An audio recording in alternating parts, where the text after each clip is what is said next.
Welcome back. We're in Module 5. We're going to be talking about bonds, which is a very exciting topic. This is the one that puts people to sleep. And I'll try not to be like verbal NyQuil for everyone.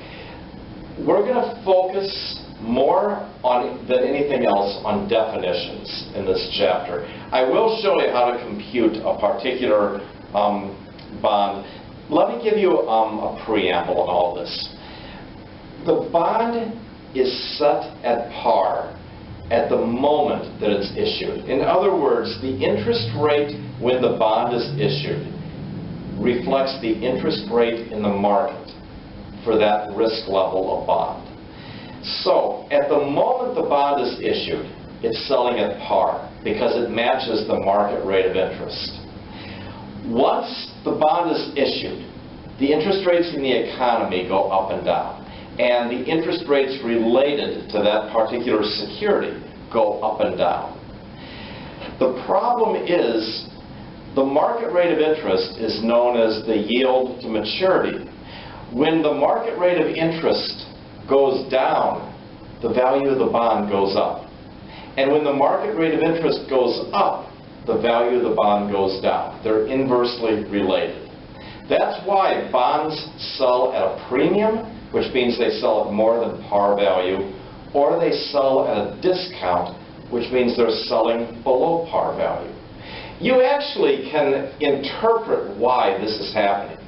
If a bond is issued at 4%, and then the market for that particular risk level of security, the market goes up to 5%, which would you rather do?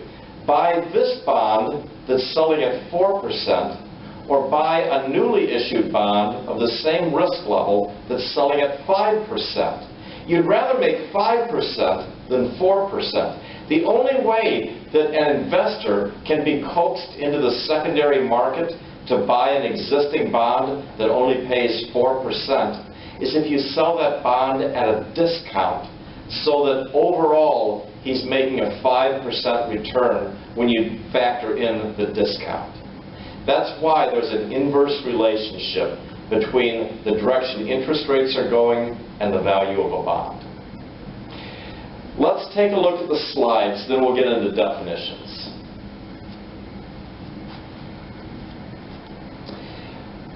We are going to focus on the important bond features and bond types, and we'll also touch on bond values and why they fluctuate the way they do. The bond ratings, we're going to be talking about bond ratings a little bit later on in these recorded modules, but I'll give you a head start. In Module 7, as you scroll down through all the different available handouts, one of them is called the Darden Tutorial. Darden is the name for the University of Virginia. My alma mater is called Kellogg, which is another name for Northwestern University. Darden is another name for the University of Virginia. Darden came out with a tutorial on weighted average cost of capital, but the majority of that tutorial focuses on the ratings of bonds and how they're priced and things like that. It dovetails with this chapter very nicely. So even though we're looking at that during the weighted average cost of capital, if you want a preview of it, it's in Module 7. Now, going over the key concepts, let's just hit a few of the main points. I'm not going to go through all the slides in this particular module. Bonds and bond values. Keep in mind that a bond is a legal document, okay? It's controlled by something called a trust indenture. The trust indenture spells out all the definitions of the bond, and by the way, I'm going to be going through these definitions just before we conclude this recording. The main things, and again, these are the things I'm going to be emphasizing, are the par value, the coupon rate, the coupon payment, and the maturity date. So, I said I was going to do this at the end, but I guess we'll do it right now. These are the definitions. These are the things that if I happen to give you a quiz, This is probably what you'd be quizzed on. Default risk. Some bonds have to price in an extra increment of interest rates. You know, they have to sweeten the overall interest rate that the bondholder is getting because there's a risk of default. And as you know, if a company gets into trouble or might ultimately go bankrupt, the bondholders could be impacted if the company isn't able to pay the bondholders. Usually it's the common shareholders that get left holding the bag, but sometimes the bondholders get hurt too. What they've done is, for bonds that are somewhat at risk because the underlying company is not that strong financially, what they'll do is they'll factor in an increased cost known as default risk. And that goes into the overall interest rate the bond is willing to pay. In contrast, government securities are considered risk-free. And when we're doing the weighted average cost of capital, one of the interest rates that gets plugged in is the risk-free rate of interest. People take that directly from government bills and notes and bonds. So Treasury bills will mirror what the risk-free rate of return is because they're considered no risk of default. A government bond should not default, and therefore they have the lowest rates of any bonds on the market because they're considered risk-free. Basis points. We bankers are very, very lazy when it comes to our verbiage. We don't want to say 1/100th of 1%. That's too many syllables. So what we say is 1 basis point. A basis point is 1/100th of a percentage point. So if a given bond moves, say, 1/2 of 1% down, we say it's moved down 50 basis points. It means the exact same thing, 50/100ths of a percent. The real rate of interest. If you're talking about interest rates, you're usually talking about nominal interest rates. However, when the interest rates are adjusted for inflation, they no longer are nominal interest rates, they become real interest rates. The maturity of the bond, as you might guess, is when the bond comes due.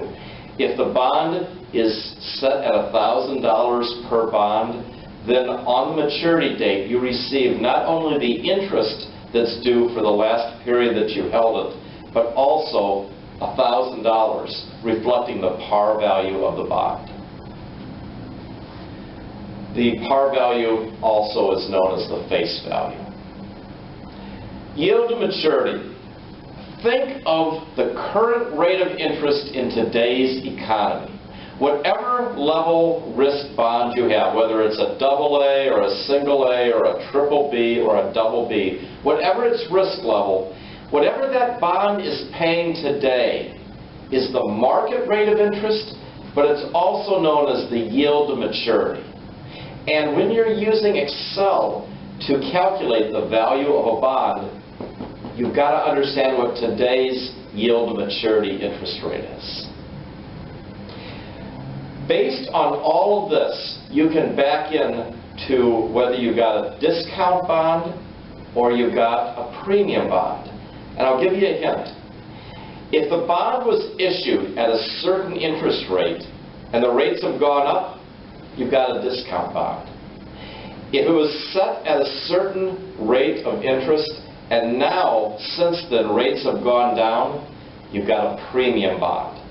Remember, the direction that you have to pay, either a premium or a discount for the bond, is inversely related to what direction interest rates have gone. Okay, those are our definitions. The very final bullet point here was that the yield to maturity is the required market interest rate on the bond as of today. That phrase should be in there, as of today. So bond valuations. Here's the primary principle. The value of financial securities is equal to the present value of expected future cash flows. What does that mean? It means if you buy a bond, say 3 years before it matures, you're going to collect those semi-annual coupon payments, also known as interest rates, on the bond up until the time it matures. And then at the time it matures, not only do you collect the interest for that time period, you also are able to collect the par value or the face value of the bond. The bond value is determined by the present value of the coupon payments and the par value of the bond itself. Interest rates, as I mentioned before, are inversely related to the present bond values. We'll go through an example on Excel, and that'll kind of clear a lot of this up. Don't worry about formulas. That's one thing you don't have to memorize in this class. Now, they're going to give us a bond example, and then I'm going to go to Excel and show you how easy it is to compute these. Consider a U.S. government bond with a 6 3/8% coupon. Now, this slide was obviously printed a while ago because it matures in December 2009. The par value is $1,000. That's going to be a given. The coupon payment is made semi-annually. Now, as soon as you hear this, you should think back to some previous lessons we've had. Remember we were making car payments or house payments? We converted everything from annually to monthly. Now we've got to convert things from annually to semi-annually. So, if the interest rate is 6 3/8%, we're going to divide that by 2 to figure out the semi-annual payment. So if we divide it by 2, it suddenly goes from 6 3/8 to 3 3/16. So now we're multiplying the par value of 1,000 by 3 3/16%. And we're going to come out, take a look at the timeline on the bottom, we're going to come out at $31.875 for every 6-month period. When you're computing the interest rate to discount that by, remember to take the current rate of interest, also known as the yield to maturity, and to divide it by 2. So if the current market rate of interest is 5%, we'll divide that by 2 also, since we're looking for a semi-annual rate of interest. It'll move from 5% to 2.5%. Okay, we know enough now to be dangerous. We've got coupon payments that are coming in twice a year. We've got a coupon rate that is 1/2 of 6 3/8%. So as mentioned, it's 31.875. And you've got January 1st as the date that you've got this bond. So every 6 months, you're getting that 31.875. In this case, it's a 5-year time period. So for 9 payments, you're going to get $31.875. The 10th time period, you'll get $1,000 face value of the bond plus the final interest coupon payment of $31.875. The total amount you'll get in the 10th period is $1,031.875.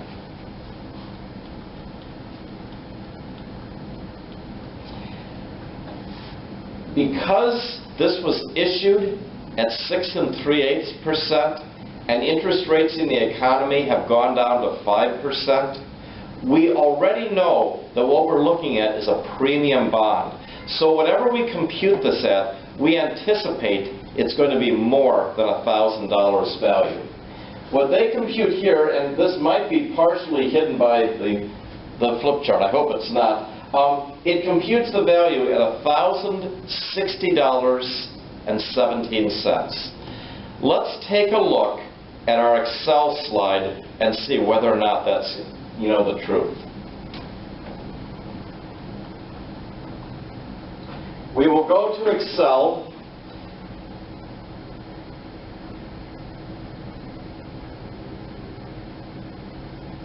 And we'll go to the FX button. I have pre-populated this for you. The 5% interest rate is an annual rate. I divided that by 2. So the market rate of interest today, also known as the yield to maturity, is 2.5%. The coupon payments every 6 months are 1/2 of 6 3/8% times 1,000. So it's $31.875. We've got that for 9 consecutive periods. Then in the 10th period, we get $1,031.875. That's the par value of the bond plus the last coupon payment. We already have put in what the interest rate is. We hit OK. Exactly what the slide said. It's $1,060.17. So what we've concluded is whether we take the slide's word for it or whether we compute it ourselves on Excel, it comes up with the same number. We did a net present value calculation on Excel because it's an uneven chain of payments. What we came up with was a net present value of $1,060, thereby showing us that it's a premium bond. Believe it or not, that is it for the bond chapter. Short and sweet. If you happen to have a quiz that goes with this, I would strongly recommend that you focus on the definitions that we just discussed, and I think you'll be in relatively good shape. That's it for this module. Our next module will be the stock module. Take care.